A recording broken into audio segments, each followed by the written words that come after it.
Hi friends, ఇవాళ నేను చూపించే రెసిపీ వచ్చి రొయ్యల మసాలా కర్రీ అండి.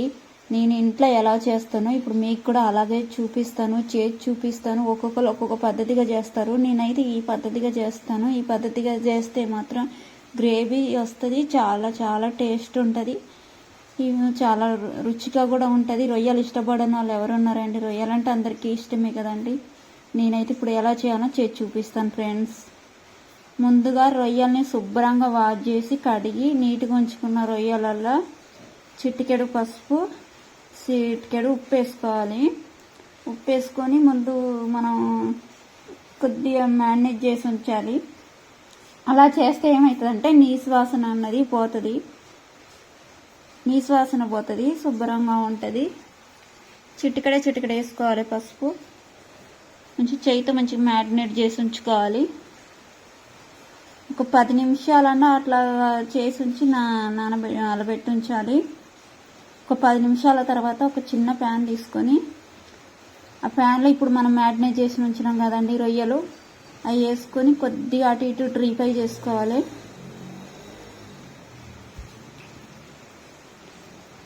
చిన్నగా డ్రీ ఫ్రై చేసుకోవాలండి, ఎందుకంటే రొయ్యలు కాబట్టి విరిగిపోతాయని. కొద్దిగా డ్రీ ఫ్రై చేసుకుంటే పచ్చి వాసన కూడా పోతుంది, ముక్క ఉడుకుద్ది. మనం కర్రీ చేసేటప్పుడు ముక్క తొందరగా ఉడుకుద్ది. ఇలా చిన్నగా కలబెట్టుకోవాలి, ఎట్టబడితే అట్ట కలబెట్టుకోవద్దు. ఇలాగ అడుగున వాటర్ అది ఉంటుంది కదా, డ్రై అయిపోతుందండి, అందుకని ఇలా చేయాలి. ఇప్పుడు కూడా ఒక చిటికెడు పసుపు వేసుకోవాలి. చిటికెడు పసుపు, చిటికెడు సాల్ట్ వేసుకోవాలి. టేస్ట్ వస్తుంది అప్పుడు రొయ్య అన్నది. ఒక 10 నిమిషాలు ఇలా కలబెట్టాలి, కానీ చిన్నగా కలబెట్టాలండి. కానీ ఈ పద్ధతిలో చేస్తే మాత్రం రొయ్యల కర్రీ సూపర్ టేస్ట్ ఉంటుందండి. రొయ్యలు ఇష్టపడని వాళ్ళు కూడా ఇష్టంగా తింటారు, అంత టేస్ట్ వస్తుంది. చిటికెడ వేసుకోవాలి పసుపు, మళ్ళీ కర్రీలో వేస్తాం, ఇందాక కూడా వేసినాం కాబట్టి చిటికెడ సాల్ట్ వేసుకుంటే సరిపోతుంది. సాల్ట్ వేసినాక చిన్న కలబెట్టాలి.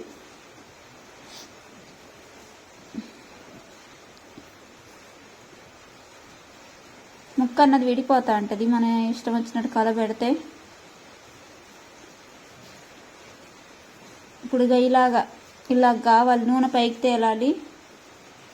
ఇలా తేలేటప్పుడు కొద్దిగా ఒక అడుగు కింది పైకి వేసేసి కొద్ది కలబెట్టేసి ఇప్పుడు చిన్నగా కలబెట్టాలి ఫ్రెండ్స్.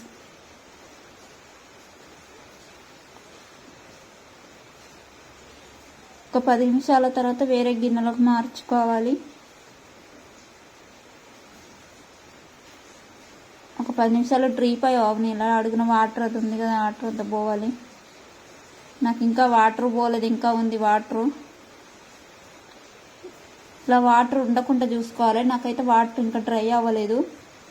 ఇప్పుడు 2 ఆనియన్ తీసుకొని మిక్సీ పట్టాలండి. ఉల్లిపాయ అన్నది పేస్ట్ వేసుకుంటే బాగుంటుంది. ఒక 4 స్పూన్లు ఆయిల్ తీసుకున్నాను, మీరైతే ఆయిల్ తగినంత తీసుకోవాలి.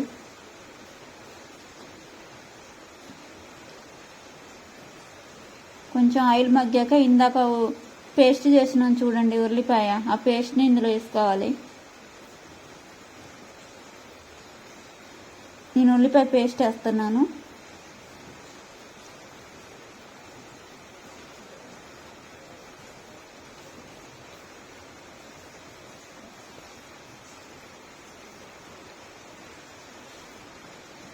నాకైతే ఆయిల్ ఎక్కువ పట్టుద్ది.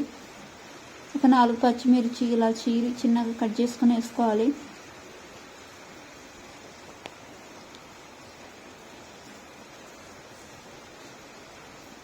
ఉల్లిపాయ మీరు మిక్సీ పట్టడం ఇష్టం లేకపోతే సన్నగా తరిగి కూడా వేసుకోవచ్చు ఉల్లిపాయ అయితే.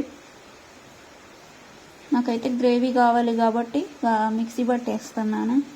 పచ్చిమిర్చి వేసాక ఒకసారి కలబెట్టాలి. ఇప్పుడు పచ్చి వాసన అంతా పోయాక ఒక అల్లం పేస్ట్ తగినంత వేసుకోవాలి. తగినంత అంటే నేనైతే తగినంత వేస్తున్నాను.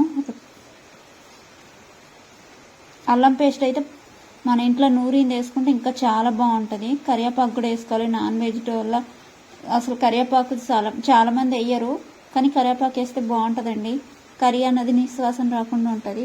కొత్తిమీర కూడా వేసుకుంటే బాగుంటుంది, కానీ నేను లాస్ట్లో వేస్తాను. మీకు ఇష్టం ఉన్న వాళ్ళైతే ఇప్పుడే వేసుకోవచ్చు కొత్తిమీర కూడా. అల్లం పేస్ట్ అయితే ఫ్రెష్గా నూరింది అయితే ఇంకా చాలా బాగుంటుంది కర్రీస్కి. ఇప్పుడు టమాటా జ్యూస్ అండి ఇది. నేను ఇందాక టమాటా ఒక మూడు టమాటాలు తీసుకొని మిక్సీ పట్టానండి. ఇలా ప్యూర్గా మిక్సీ పట్టిన టమాటా వేసుకుంటే అప్పుడు గ్రేవీ అన్నది ఎక్కువ వస్తుంది. టమాటా అన్నది ఇలా మిక్సీ పట్టి వేసుకుంటేనే బాగుంటుందండి ఈ రొయ్యల కర్రీకి. ఎగ్ కర్రీకి కూడా చాలా బాగుంటుంది. ఇప్పుడు ఒక 10 నిమిషాలు మూత పెట్టి ఉంచుదాం మగ్గేదాకా. ఇప్పుడు మూత తీసి చూద్దామండి ఎలా చూడండి అలా పైకి ఎలా నూనె తేలుతుందో. ఇప్పుడు ఒకసారి కలబెట్టాలి మళ్ళీ. ఇలా మా అమ్మమ్మ చేసేది, నేను ఇప్పుడు అలా ట్రై చేస్తున్నాను. నేను ఇప్పుడనే కదా, ఎప్పుడైనా ఇంట్లో ఇలాగే ట్రై చేస్తాను. ఇప్పుడు తగినంత చిల్లీ పౌడర్ వేసుకోవాలి. కారం కొద్దిగా నేను తక్కువే వేస్తాను. మీరైతే కొంచెం కావాలంటే ఎక్కువ వేసుకోవచ్చు. ఇప్పుడు కొద్దిగా పసుపు వేసుకోవాలి, ఇందాక వేసినాం కాబట్టి రొయ్యలల్లో. కొంచెం ధనియాల పొడి, పసుపు, కారం వేసినాం కదా. ఇప్పుడు ఒకసారి కలపెట్టి ఒక 2 నిమిషాలు ఇలా కలబెట్టాలి. ఇలా కలబెట్టాక ఒక 5 నిమిషాలు అట్లా మూత పెట్టి ఉంచుదాం. ఇప్పుడు మూత తీసి చూద్దామండి. నూనె చూడండి పైకి ఎట్లా తేలుతుందో. ఇలా తేలేటప్పుడే ఇప్పుడు రొయ్యల పీసులు వేసుకోవాలి.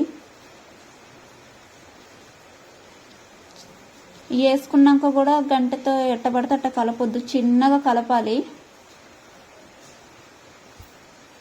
రొయ్య అంటే ఉట్టిగా విడిపోతుంది కదండి. రొయ్య అయినా చేపల కూర అయినా సరే ఎక్కువ కలబెట్టొద్దు చేపలు వేసినాక.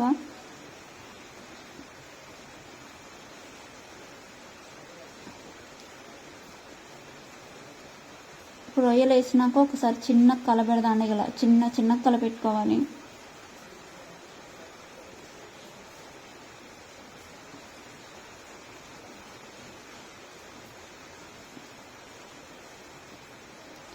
ఇందాక మీ టమాటాలు మిక్సీ పట్టినని చెప్పాను చూడండి. ఆ మిక్సీ జార్లో కొద్దిగా అడుగడుగున టమాటా ఉందని నేను కొద్దిగా వాటర్ పోసి యాడ్ చేస్తున్నాను.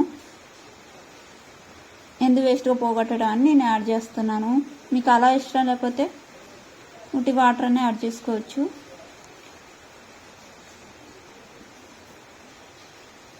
నాకు ఏదైనా సరే వేస్ట్ చేయడం ఇష్టం ఉండదు, అందుకే అట్లా యాడ్ చేస్తాను. కొద్దిగా వాటర్ యాడ్ చేస్తున్నాను, గ్రేవీ కావాలి కాబట్టి. ఇప్పుడు వాటర్ పోసినాక ఒకసారి చిన్నగా కలబెట్టాలి.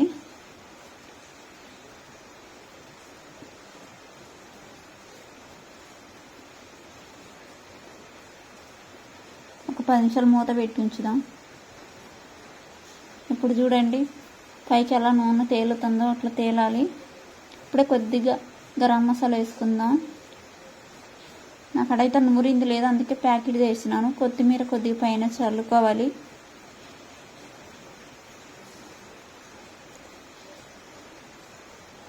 ఇలా చిన్న కలపెట్టుకోవాలండి, గుర్తుంచుకోండి ఫ్రెండ్స్.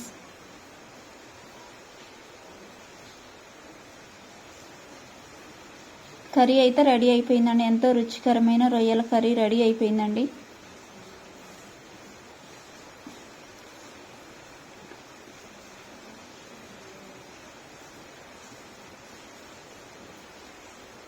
గుమ్మగుమ్మలాడే కర్రీ రెడీ అయిపోయింది. ఇప్పుడు తగినంత సాల్ట్ వేసుకుందాం. ఇందాక 2 సార్లు యాడ్ చేసాం కదా ఫ్రెండ్స్, అందుకనే సాల్ట్ అన్నది కొద్దిగా చూసి యాడ్ చేసుకోవాలి.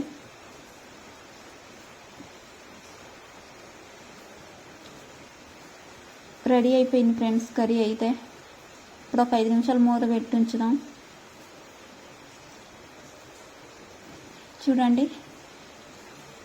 నూనె అన్నది ఎలా పైకి తేలుతుందో. ఇలా తేలినప్పుడు కర్రీ రెడీ అయిపోయింది. మాకు రొయ్యలు అంటే చాలా చాలా ఇష్టం, ఎప్పటికప్పుడు తెస్తూనే ఉంటాడు. ఫిష్ కంటే రొయ్యలే చాలా టేస్ట్ ఉంటుంది ఫ్రెండ్స్. కర్రీ అయితే రెడీ అయిపోయింది. చూడండి గ్రేవీ అన్నది ఎలా వచ్చిందో. అలా టమాటా మిక్సీ బట్టి వేస్తే అలా గ్రేవీ అన్నది వస్తుంది ఫ్రెండ్స్. రెడీ అయిపోయింది ఫ్రెండ్స్ కర్రీ అయితే. మీకు కానీ వీడియో నచ్చితే, మా రెసిపీ నచ్చితే ఒక్కసారి ట్రై చేయండి. మీ ఇంట్లో ట్రై చేసి కామెంట్ చేయండి. Thank you. Bye friends. Subscribe.